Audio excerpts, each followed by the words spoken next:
भारत की 5000 साल पुरानी संस्कृति में खान पान का अपना एक अलग महत्व रहा है। वेस्टर्नाइजेशन के बाद और ये जंक फूड्स और बाहर के खानों की वजह से अपेरेंटली लोग न्यूट्रिशन को भूलते जा रहे थे। आपके मन में डाइटिशियन बनने का सपना है, ये कैसे आया, कब आया? पता नहीं होगा बट भगवान की दया से पहले टर्म में क्लियर हो गया। अब हम चाय की जगह ग्रीन टी देखेंगे। भारत में ओबेसिटी यानी कि मोटापे की संख्या है वो दिनों दिन बढ़ती जा रही है। तब आप एक अच्छी बॉडी, अच्छा माइंड अटेन कर सकते। हमारा आपसे प्रश्न है, सही तरीका क्या है लोग स्वस्थ रहे इसके लिए? खाने पे ध्यान दें कि योग पे ध्यान दें कि क्या, मगर आजकल खाली डाइट कारण है ही नहीं। पूरे हार्मोनल साइकिल ही ऊपर नीचे हो रखा है सबका। ज़्यादा 70% भारत जो है वो गाँव में रहता है। मैं एक मेडिकल विद मैथ्स की स्टूडेंट रही हूँ जो कभी भी इंजीनियरिंग या डॉक्टरी के लाइन में नहीं जाना चाहती थी, मगर लोगों की सेवा करना चाहती थी।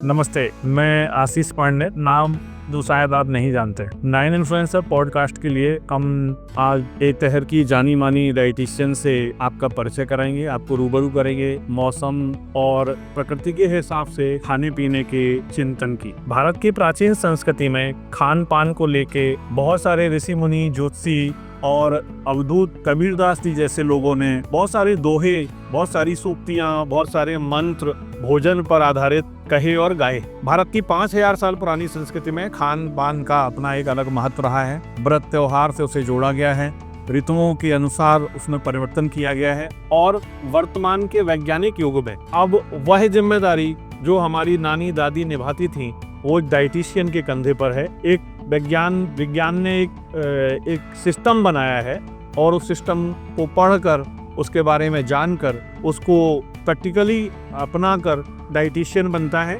और एक डाइटिशियन स्वस्थ शरीर को और स्वस्थ रखने के लिए, स्वस्थ बनाए रखने के लिए आपका डाइट प्लान करता है। पेशेंट के लिए, जो मरीज है, जो किन्हीं बीमारियों से ग्रस्त है, उनके लिए भी एक डाइटिशियन एक डाइट चार्ट बनाता है। मैं आपका परिचय शहर की सुप्रसिद्ध डाइटिशियन सौम्या पहवा से करवा रहा हूँ। वे वर्तमान में परिवार हॉस्पिटल में अपनी सेवाएं दे रही हैं। मैडम नमस्कार, आपका 9 इन्फ्लुएंसर पॉडकास्ट में बहुत स्वागत है। Thank you. और इतने अच्छे से इंट्रोडक्शन देने के लिए, समझाने के लिए कि डाइटिशियंस क्या करते हैं, बहुत बहुत धन्यवाद।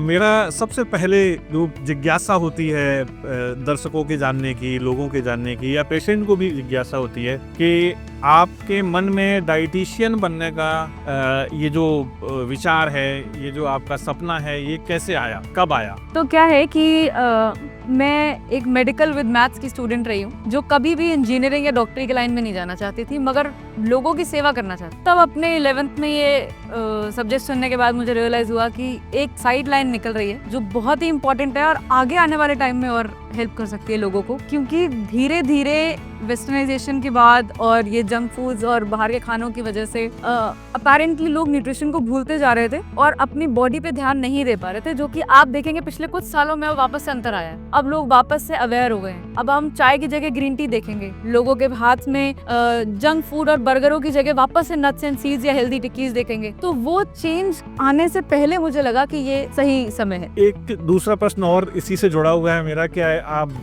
बड़े शहर से, मेट्रो सिटी से पढ़ के आप आई हैं। मैं आपकी जो क्वालिफिकेशन है एज ए डाइटिशियन वो जानना चाहता हूँ। तो मैंने मेरा post grade diploma and masters के अलावा रजिस्टर्ड डाइटिशियन का सर्टिफिकेशन लिया है, जो कि IDA के थ्रू एक एग्जाम होता है और लेटली अभी रुक भी गया है, बंद ही हो गया है। और जब हम पढ़ते थे तब हम ये सुनते थे कि ये बहुत ही टफ एग्जाम और पता नहीं होगा बट भगवान की दया से पहले टर्म में क्लियर हो गया। हम शौक कुछ अच्छा रहा होगा। जैसे कि आपको पता है, भारत में ओबेसिटी यानी कि मोटापे की जो रेट है, संख्या है, वो दिनों दिन बढ़ती जा रही है। इसका खाने पीने से सीधा संबंध है। लेकिन मैंने देखा है कि जो लोग जिनका वजन बढ़ गया है वो डाइट के प्रति या ज्यादा अवेयर होते हैं, या उन्हें एक डाइटिशियन की जरूरत होती है। उन्हें लगता है डाइटिशियन के पास जाएंगे, उनसे डाइट चार्ट बनवाएंगे और हमारा वजन कम हो जाएगा। या कुछ लोग योग की तरफ जाते हैं, उन्हें लगता है कि हम जिम जाएंगे और हमारा वजन कम हो जाएगा। क्या सही क्या है? लोग इतने भ्रमित हैं, उन्हें नहीं पता है योग करना है, खाना खाना है, नहीं खाना है, फास्टिंग कर रहे हैं। हमारा आपसे प्रश्न है कि सही तरीका क्या है लोग स्वस्थ रहे इसके लिए? मैं इसका जवाब 2-3 हिस्सों में दूंगी आप। पहले तो जो मोटे हो रहे हैं वो फोकस नहीं दे रहे अपने वजन पे। जब उनको मोटापे के बाद कोई एक बीमारी दिख जाए या उनको अपने जानकारी है किसी की बीमारी दिख जाए, तब वो जागते हैं। And that is when it is too late. मतलब ऐसा नहीं है कि आप रिवर्स नहीं कर सकते, वो तो कर ही सकते हैं, मगर सही मायनों में तो आपको मेरे को हर स्थिति में ही अच्छा डाइट पे ध्यान देना चाहिए ना। दूसरा आपका सवाल था कि खाने पे ध्यान दे कि योग पे ध्यान दे कि क्या। Holistic approach is the only approach. जब आप अपनी डाइट, लाइफस्टाइल, स्लीप रूटीन और एक्सरसाइज चारों को सांझ घाट में लेके चलेंगे, सिर्फ तब आप एक अच्छी बॉडी, अच्छा माइंड अटेन कर सकते। अकेले एक चीज कभी भी काम नहीं करेगी। मगर हाँ, ये जरूर जानना जरूरी होता है कि पीछे का कारण क्या है। अगर आज किसी बंदे के मोटापे का कारण डाइट है, बिल्कुल डाइट ही ठीक करनी पड़ेगी। मगर आजकल खाली डाइट कारण है ही नहीं। 2-2, 3-3 बजे तक फोन स्क्रॉल करना और स्लीप रिदम को खराब करना, ये भी एक बहुत बड़ा कारण है। दैनिक दिनचर्या जो है वो डिस्टर्ब है, पूरा सर्केडियन रिदम ही खराब। साइकिल पूरा खराब करने वाला। वो साइकिल को ठीक करते हुए साथ साथ अपनी डाइट को अच्छा करेंगे तो सारे हार्मोन्स नॉर्मल आ जाएंगे। पूरे हार्मोनल साइकिल ही ऊपर नीचे हो रखा है सबका। ये कारण है मोटापा और उसके साथ आने वाली बीमारियों का। चूँकि आप महिला हैं, महिलाओं में प्रेगनेंसी के दौरान भारत चूँकि ग्रामीण परिवेश में ज़्यादा 70% भारत जो है वो गाँव में रहता है। गाँव की महिलाओं को बहुत ज़्यादा अवेयरनेस नहीं है डाइट प्लान के बारे में। तो आप क्या प्रेफर करते हैं एक प्रेग्नेंट महिला के लिए, जो गर्भवती है महिला, उसको कैसे अपने खान पान का ध्यान रखना चाहिए?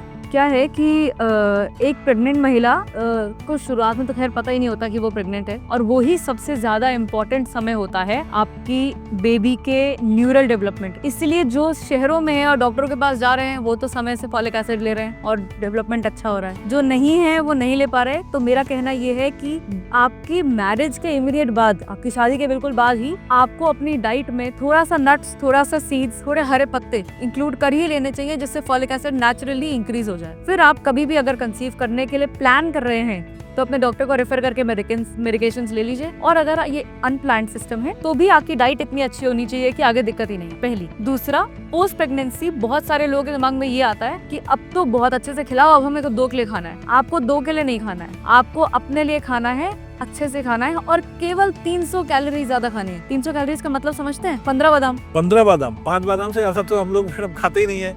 मतलब 15 बादाम, मतलब थोड़ी किशमिश, 2-4 काजू, 300 कैलोरी इतने में ही हो गए। पर क्या एक प्रेग्नेंट लेडी सिर्फ इतना खा रही है? 2 रोटी खा रही होती है तो उसको 4 खिला दी जाती है। सब्जियां, चावल, सिर्फ फल, बहुत सारा घी।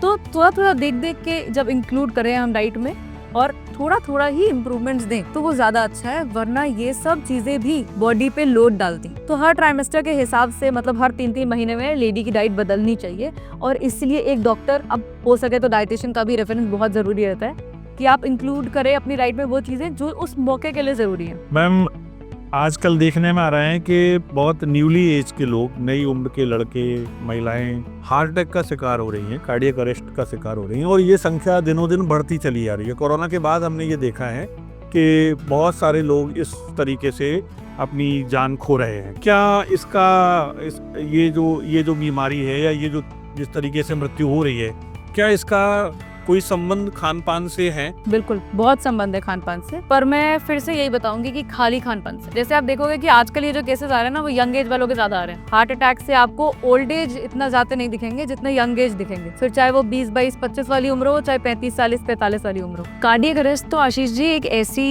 इशू है जो किसी भी उम्र में किसी भी बंदे को किसी भी सिचुएशन में हो सकती है, जिसके लिए हम CPR देते हैं और इसलिए कहते हैं कि CPR सबको आना चाहिए। मगर जो आप मुझसे पूछना चाह रहे हैं, जो केसेस बहुत बढ़ रहे हैं, वो हार्ट अटैक और स्ट्रोक के केसेस हैं, जो लेटली मौसम चेंज के टाइम पे आप देखते हैं और बढ़ जाते हैं। और इन सब का कारण ये है कि आपकी डाइट अच्छी नहीं है, उसमें गुड फैट्स नहीं है। ये रिसेंट मॉडिफिकेशन जो डाइट में लोग कर चुके हैं हेल्थ की तरफ जाने के लिए, उसमें उन्होंने सबसे बड़ी गलती ये की है कि गुड फैट्स अपनी डाइट में से हटा दी।